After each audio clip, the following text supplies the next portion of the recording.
এই বাংলাদেশের অনলস্পর্শী বক্তা মিস্টার এভাঞ্জেলিস্ট, বিশ্ববরেণ্য জনপ্রিয় বক্তা হিসাবে খ্যাত, এই পৃথিবীর সিভিল গ্র্যান্ড মার্শাল হিসেবে পরিচিত আল্লামা দেলোয়ার হোসেন সাঈদী জেল খেটেছেন। কয়বার জেল খেটেছেন তিনি জানেন? তিনি ৭৫ সালে একবার জেল খেটেছেন। মুক্তির আগের দিন পর্যন্ত শেখ মুজিব বেঁচে ছিল। শেখ মুজিব বেঁচে থাকা অবস্থায় আল্লামা দেলোয়ার হোসেন সাঈদী মুক্তি পান নাই। পরের বার তিনি যখন জেল খাটেন শেখ হাসিনার সময় ১৩টি বছর তিনি জেল খেটেছেন। সেই ২০১০ সালের এপ্রিল মাসের ১০ তারিখ অথবা সেপ্টেম্বর মাসের ১০ তারিখ থেকে ১৩টি বছর জেল খেটেছেন।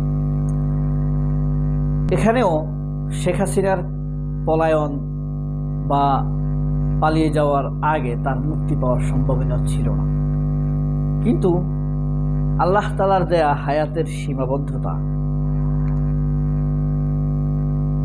লিমিটেশন শেষ হয়ে গিয়েছে। আল্লাহ তার হায়াত শেষ করে দিয়েছেন তার আগেই। তিনি ২৩ সালের আগস্টে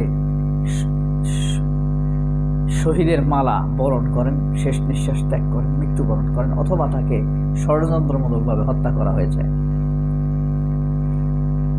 ১৪ বা ১৫ আগস্ট তিনি শহীদ হন। আর শেখ হাসিনা পালিয়েছে পরের বছরের ৫ই আগস্ট, ৯ দিন পর, মানে ১ বছর ৩৬১ দিন পর, ৩৬১ দিন পর শেখ হাসিনা পতন হয়েছে। এবং আপনারা আরো জানেন, আল্লামা আজিজুল হক যখন জেল খাটেন ২০০০ সালে, তখন তিনি বাঘের মতো হুঙ্কার ছেড়ে বলেছিলেন, আজিজুল হককে তখন অ্যারেস্ট করে শেখ হাসিনা রেখেছিল গাঁজাখোরদের সাথে, মদগোদদের সাথে, অস্ত্র ব্যবসায়ীদের সাথে, ধর্ষণের মামলার আসামিদের সাথে। আল্লামা আজিজুল হক বুঝতে পারছেন কি জিনিস? এই পৃথিবীর কয়েক হাজার আলেমের ওস্তাদ, আপনার একাডেমিক্যালি উনি আল্লামা দেলোয়ার হোসেন সাঈদীর চাইতেও বড় আলেম। প্রাতিষ্ঠানিকভাবে, জনপ্রিয়তার দিক দিয়ে আমি বলছি না, প্রাতিষ্ঠানিকভাবে আল্লামা দেলোয়ার হোসেন উনি কিন্তু আল্লামা মামুনুল হকের বাবা। উনি ঢাকা ইউনিভার্সিটির টিচার ছিলেন। তাকে যখন জেলে এসব বন্দীদের সাথে রাখা হয়, তখন আল্লামা দেলোয়ার হোসেন সাঈদীকে তিনি দেখতে গিয়েছিলেন। তখন আল্লামা আজিজুল হক কান্না করে বলে দিয়েছিলেন যে আমাকে গাঁজাখোরদের আসামিদের সাথে রাখছে। তখন আল্লামা দেলোয়ার হোসেন সাঈদী এসে বলেছিলেন যে, ওয়াজে বলেছিলেন, যে জীবনে একটি মশা মারে নাই, দিয়াশলাইয়ের একটি কাঠি জ্বালায় নাই, তাকে রাখা হয়েছে খুন, ধর্ষণ এসব আসামিদের সাথে। তিনি হুঙ্কার ছেড়ে বলেছিলেন, যদি কয়েক ঘন্টার মধ্যে আল্লামা আজিজুল হককে মুক্ত করা না দেয়া হয়, তাহলে জেলের তালা ভেঙে আল্লামা আজিজুল হককে আমরা নিয়ে আসব। তখন পরের দিন শেখ হাসিনা আল্লামা আজিজুল হককে ছেড়ে দিতে বাধ্য হয়েছিলেন। আবার মুফতি আমিনী রহমতুল্লাহ আলাইহি, তিনি যখন জেলে গিয়েছেন, তাকে যখন অ্যারেস্ট করা হয়েছে, অ্যারেস্ট করে তাকে ওসির সামনে ৩ ঘন্টা দাঁড় করে রাখা হয়েছে, বসতে দেয়া হয়। মুফতি আমিনী কোন লেভেলের আলেম আপনারা বুঝতে পারবেন, যাদের বয়স 25-এর উপরে, প্রথিতযশা আলেম। উনিও কিন্তু আল্লামা আজিজুল হকের ছাত্র। তবে ওনার সাথে আল্লামা দেলোয়ার হোসেন সাঈদী হুজুরের, মানে উনি আল্লামা সাঈদীর একটু বিরোধিতা করতেন। সাঈদী হুজুর কখনো এটা করতেন না। সাঈদী হুজুর কারোর সাথেই বিরোধিতা করতেন না, এবং কেউ সাঈদী হুজুরকে খারাপ বললেও সাঈদী হুজুর তার সাথে যোগাযোগ করতেন, কথা বলতেন, বসতেন, নাস্তা খেতেন। কিন্তু মুফতি আমিনী হুজুর সাঈদী হুজুরকে একটু বেশি বিরোধিতা করতেন।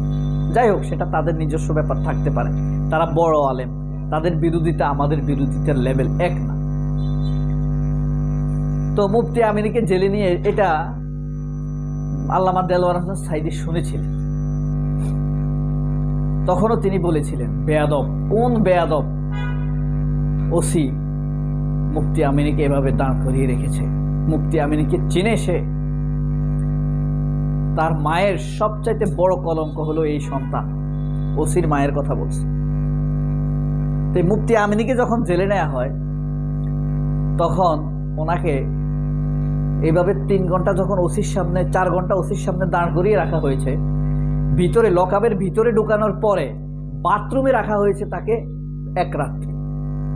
মানে একটা বাথরুমের মধ্যে ঢুকাই বাইরে থেকে তালা মেরে দিছে, মানে জেলের ভিতরে, অর্থাৎ থানার যে জেলে গারদ, লকআপের ভিতরে। তো ওনার কত কষ্ট হচ্ছে বুঝতে পারেন। বুকে কোরআন ধারণ করা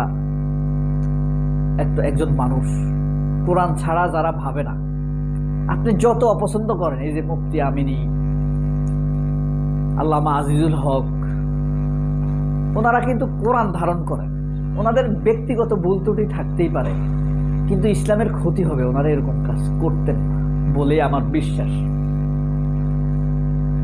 একটা কোরআন ধারণ করা, 24 ঘন্টা কোরআন নিয়ে ভাবা, কোরআন নিয়ে ঘাটাঘাটি করা, কোরআন নিয়ে বসা, কোরআন নিয়ে বলা, একটা মানুষকে যখন বাথরুমে রাখা হয় তখন নিজের জন্য কষ্ট না হলেও তার এই বলে কষ্ট হয় যে আমার কোরআনের অনুভূতি কষ্ট পাচ্ছে, কোরআন কষ্ট পাচ্ছে। ওনারা প্রত্যেকেই কিন্তু হাফেজ ছিলেন। তো তারপরও তিনি তাৎক্ষণিকভাবে যখন কষ্ট এসেছে তখন আল্লাহর কাছে দোয়া করেছে, আল্লাহ আমার কোনো অসুবিধা নাই, আপনি খুশি থাকলেই হলো। এই যে আমার বাথরুমের ভিতরে দাঁড় করিয়ে রাখছে, বসার তো ব্যবস্থা নেই, আছে পুরাটা রাত, দুর্গন্ধের জায়গা, অপরিষ্কার জায়গা, তারা আমাকে এইভাবে কষ্ট দিছে, আমার কোনো অসুবিধা নাই, আপনি খুশি থাকলেই হলো। আশ্চর্য ব্যাপার হলো, যখন লকআপ খোলে আজানের আগে, ফজরের নামাজের আগে লকআপ খোলা হয়েছে, মুফতি আমিনীকে বাইর করার জন্য লকআপ খুলে নাই, এই যে বাথরুমের তালা খুলে নাই। মানুষের বাথরুম এখন ব্যবহার করতে হবে, এই কারণে বাথরুমের তালা খুলছে। তখন বের হয়ে তিনি যেই জায়গায় 4 ঘন্টা দাঁড়িয়েছিলেন, যে ওসির সামনে, সেখান দিয়ে যাবেন, ঠিক ওই জায়গাটি যখন অতিক্রম করছেন তখনই দেখলেন ওই ওসি হেলে পড়েছে। তিনি আর দাঁড়াননি, তিনি মসজিদের দিকে চলে গেলেন, নামাজ টামাজ পড়ে 8টার দিকে আসলেন। এসে জেলের লকআপের বাইরে যে বারান্দা আছে এখানে তাকে বসতে দেওয়া হলো কয়েকজন আসামির সাথে। তো ওই আসামিরা একটু লেভেলের আসামি, ধরেন টাকা পয়সা আছে, তারা নাস্তা টাস্তা আনলো, ডিম ডাল রুটি খেলো। খেতে খেতে একজন বলল, আমাদের এখানে একজন ওসি মারা গেছে। এই দৃশ্যটা কিন্তু মুফতি আমিনী দেখেছেন যখন ফজরের নামাজ পড়তে যাচ্ছিলেন, যে সে চেয়ারের মধ্যে হেলে পড়েছে, এমনিও হেলে, ক্লান্তি হলে পিঠ একটু এলিয়ে দেয় না, হেলান দিয়েছে। মুফতি আমিনী হয়তো এমনটি ভেবেছেন যে হেলে পড়েছে, হেলান দিয়েছে, সারা রাত পার হয়েছে, ডিউটি করছে, তখন শুনলেন যে মারা গেছে। তখন মুফতি আমিনী জানতে জানলেন যে ওই ওসিটাই, যে ওসিটা ওনাকে দাঁড় করিয়ে রেখেছিল। তো জেলের ইমাম যখন জানাজা পড়াবে, ইমাম জানাজা পড়াতে গিয়ে বলল যে এখানে আমার ওস্তাদ আছে, এই জানাজাটা আমার ওস্তাদকে পড়ানোর জন্য অনুরোধ করছি। তো মুফতি আমিনীকে বলল আজকের জানাজাটা পড়ান আর ওসিকে একটু দোয়া করে দেন। তখন মুফতি আমিনী সরাসরি বলেছেন যে আমার ভিতরে একটু রাগ আছে, আমার মনটা অত পরিষ্কার এখন হবে না, জানাজাটা তুমি পড়াও। জানাজা শেষে যখন হুজুর, তুমি জেল গারদের ইমাম, হুজুর মুনাজাত দিলেন, তখন বললেন যে আমার খুব ভয় হয় আমার ওস্তাদ এই ওসির জানাজা পড়ায় নাই। আল্লাহ তুমি এই ওসিকে কি করবা তুমি জানো। আর কোনো দোয়া করে নাই, তাকে বেহেশত নসিব করো এই সেই কি, আর কোনো দোয়া করে নাই। তখন মুফতি আমিনী তাকে বলল যে তুমি খুব ভালো দোয়া করেছো, যে আল্লাহর সিদ্ধান্ত আল্লাহ নেক। তখন ছাত্র হুজুরকে বলল, মুফতি আমিনীকে বলল, হুজুর আমার লক্ষণ ভালো মনে হয় নাই, এই কারণে আসলে আমার ভিতর থেকে আর কোনো কথা আসে নাই। তো যাক, জানাজার শেষে মুফতি আমিনী সহ আবার ওই যে কয়েকজন আসামি সহ যাদের সাথে নাস্তা করেছে, তো তারা বলল যে হুজুর আপনি আমাদেরকে তাফসীর শুনান, আপনার মুখে তাফসীর শুনবো। তো মুফতি আমিনী বললেন, আমি কখনো এত কম মানুষের সামনে তাফসীর করি নাই। মুফতি আমিনী কত বড় আলেম এটা আপনারা ভালো বুঝেন, অনেক বড় আলেম। মানে হাফিজি হুজুরের জামাই কিন্তু মুফতি আমিনী, কিন্তু আল্লামা হাফিজি হুজুর রহমতুল্লাহ আলাইহি আছে না, ওনার মেয়ের জামাই। আবার ওনার আরেক মেয়ের জামাই হলো আল্লামা আজিজুল হক, ঠিক আছে। তো মুফতি আমিনী ওদের সামনে বললেন যে এত কম লোক নিয়ে আমি কখনো, কিন্তু কি করতে হবে, এখানে এইভাবেই সময় কাটাতে হবে।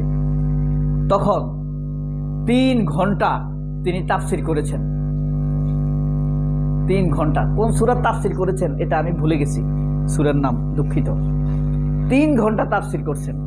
তাফসীর করতে করতে উনি দেখেন ওই আসামিদের চোখ দিয়ে স্রোতের মতো পানি পড়ছে। তো মুফতি আমিনী বললেন, কোরআনের কথা শুনে খুনের আসামিরও চোখ দিয়ে পানি পড়ে, অস্ত্রের আসামিরও চোখ দিয়ে পানি পড়ে, কিন্তু শেখ হাসিনার চোখ দিয়ে পানি পড়ে না। আর আমি বলি কি জানেন, কোরআনের কথা শুনে সবার মন নরম হয়, ওয়াকারের মন নরম হয় না। সিমার, পাশান, ফেরাউন, সবাই অনেক ভালো থাকবেন। আল্লাহ হাফেজ। এই ক্ষতিকর শয়তানের হাত থেকে, এই শয়তানের ক্ষতি থেকে এই জাতিকে, আমাদের সবাইকে যেন আল্লাহ তার নিজের শক্তি দ্বারা রক্ষা করে। সবাই অনেক ভালো থাকবেন। আল্লাহ হাফেজ। আসসালামু আলাইকুম।